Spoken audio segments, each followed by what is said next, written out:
What's going on, guys? It's Fast Cars, Fast Money talking about the Las Vegas Motor Speedway playoff race for the NASCAR Cup Series. Apologize getting the video out a little bit later than I had hoped for, so there's really not too much time between this video and the sheet getting posted for until the slate lock. So hopefully this will be helpful. We'll try to keep it relatively short today. So looking at the slate, you got Larson, Byron, Hamlin, Bell, and Reddick up there. Really like all these guys. I think you can make an argument for any of them. If I had to pick between the five of them, I'm going to lean on Larson the most. He just leads a lot of categories coming into this weekend in terms of 1.5s, has the most amount of wins, most amount of dominator points. He's the favorite coming in. He's significantly priced higher than everyone else for a reason. But we know he's going to see a lot of ownership. The other driver I like a lot today is going to be Denny Hamlin. Now, Denny Hamlin has struggled so far in the playoffs, but he's still in the playoffs, so you got to put that behind him. And we're getting back to these track types that he does really well on. He is usually right behind Larson, a lot of those different categories that you can look at in terms of data points coming into the weekend. Both of them were pretty good in practice, and both of them qualified up towards the front, which basically tells me that, hey, they're going to be good today. After that, my probably next favorite play would be Tyler Reddick, mainly just based off of the practice times. He would look like one of the quickest cars, if not the fastest car in practice, and he backed it up again in qualifying. He also is the cheapest of kind of these expensive plays. And then after that, I'd probably lean on Byron and then maybe Bell. So not saying I don't like those guys, but if I had to pick, I'm going to lean more on Larson, Hamlin, and Reddick today. Driver I'm not going to be leaning on is going to be Joey Logano. He is back in the playoffs, but Ford just didn't really look that good here at, looking at their practice time, starting 10th. I'd much rather just pay up, for any of the other drivers, priced above him, or get to these next three drivers that we're going to talk about. So you got Elliott, Blaney, and Truex. Now, Blaney did wreck in practice, so he is in a backup car starting DFL. He's going to have a lot of place differential upside. Normally he's kind of a, 12th to 15th place car, relatively on the intermediate style tracks. This backup car does not have any laps on it, so that is, a concern for sure. And we know he's going to get a lot of ownership. So the concern is he starts 37th, finishes 23rd or 22nd or something, which would be a decent day, but it's not really going to do it to take down a tournament. So if you're playing cash, I think you need Ryan Blaney for sure. It's not like I don't mind him for tournaments either, but I really like Chase Elliott and Martin Truex Jr. for tournaments today. Elliott has one of the best driver ratings on these intermediate style tracks coming into the weekend, and then Truex was one of the fastest cars in practice.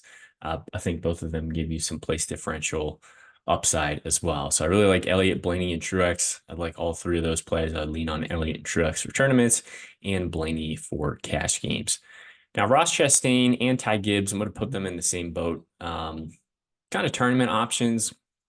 They're going to be risky. They don't really have much place differential upside, tough starting position, but their numbers on intermediate tracks are pretty good, especially Ross is coming into this weekend. Now, he is having a little bit of a down year, but if you're looking to get different, find some pivot options, I think Ross and Ty Gibbs, make a lot of sense.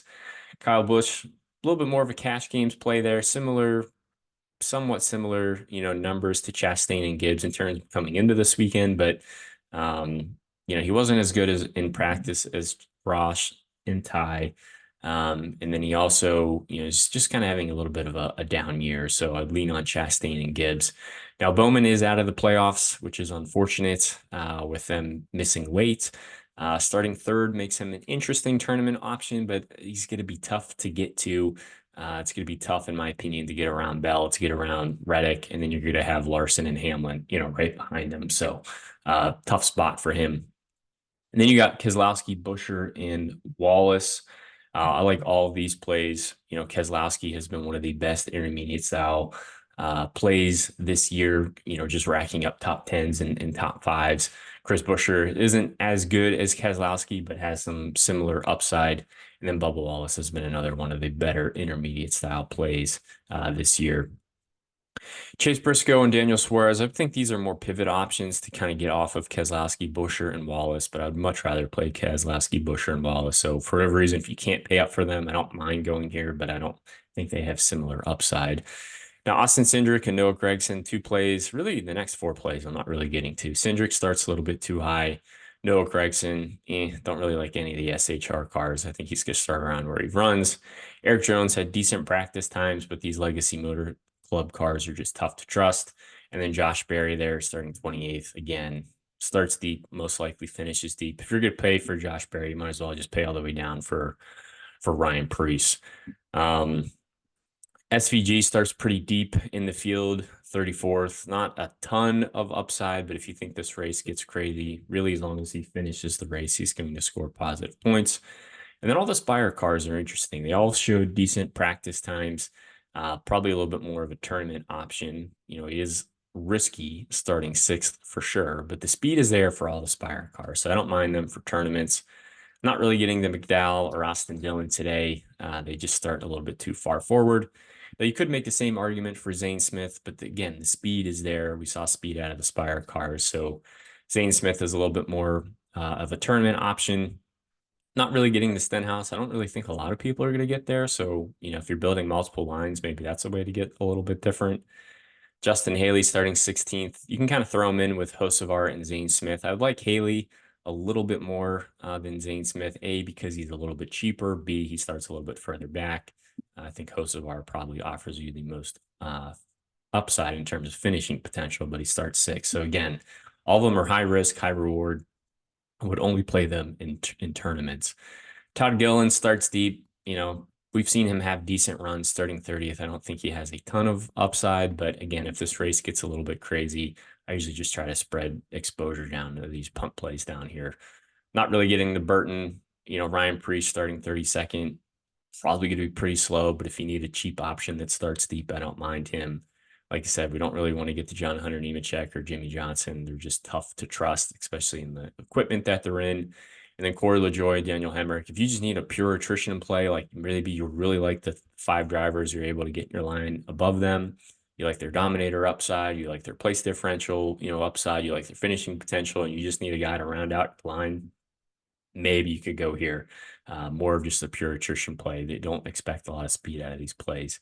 And then Cody Ware, I think, you could do that, but you might as well just pay up for Hemrick or LaJoie, in my opinion, or even Preece, that I think have better finishing upside. So that'll do it. I know it's pretty quick. Not a lot of time between now and when the slate locks, but hopefully you guys enjoy the race today. Best of luck, and we'll catch you next weekend.